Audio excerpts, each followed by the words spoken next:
Right, hello, welcome back. Yes, we are still talking about this film. I am not done yet. Now, Sonic the Hedgehog 3 is released quite a while ago from when I've released this video, so if you still haven't seen it, I'm sorry. And yes, I'll say it here right now. So this video is going to contain spoilers for Sonic the Hedgehog 3. So if you haven't watched it yet, you might want to click off right now before more gets spoiled. Here's your chance.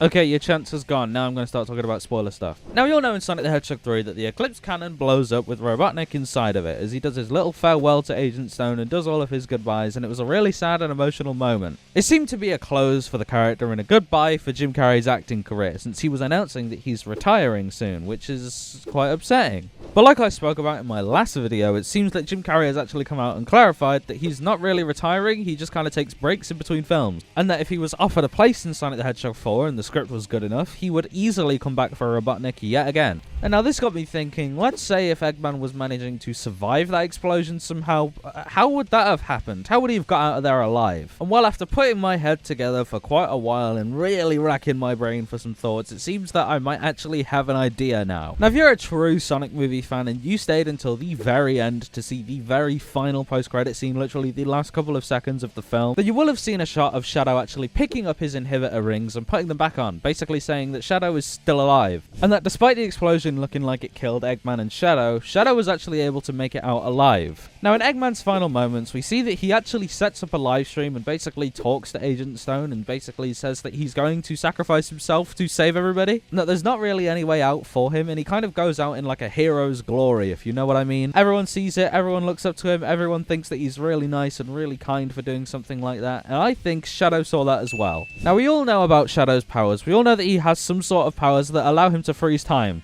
Chaos control. So I don't think it's completely impossible for Shadow to have realized that Eggman was actually willing to sacrifice himself to save Earth, which is basically a huge redemption. And since, you know, he was already going to sacrifice himself for Sonic, he was feeling kind as well. So he thought, hey, might as well keep being kind. So for my theory, I think it's fully possible that Shadow managed to somehow get himself in there, grab Robotnik, and disappear and save them both at the same time from the explosion. Since he seems to be in a more understanding and kind of forgiving mood, I don't think it's completely impossible that he was able to forgive Robotnik and see that he was going to sacrifice himself to save the world and think, hey, this guy's worth saving, he's worth having a second chance, and I can do it, so why wouldn't I? From there, I imagine Shadow and Robotnik probably just kind of went their separate ways afterwards and just agreed, I'll do my thing, you do yours, let's not speak about this. So if Robotnik was to live, I think Shadow saved him from the explosion, since we know that Shadow is alive and Robotnik's was kind of left a mystery just in case they decide to bring him back. They could just do something where they say that Shadow saved him. Or they could pull what they did for Sonic Movie 3 and just not explain how he lived at all and just move on with the story. Now let me know what you think in the comments down below. If you've got your own sort of theory for this, then please comment it down below. I'd love to hear all of your ideas on how Eggman could have survived that big explosion. Since I know Sonic 3 was the perfect end off, but come on, Sonic 4 would feel wrong without Robotnik. He needs to pop up somehow, whether it's a hologram or a recording or anything. Thank you all for watching. Like and subscribe, as I'm the #1 Sonic movie news source that is. Proven fact, by the way, that is a proven one, and I will see you in a bit.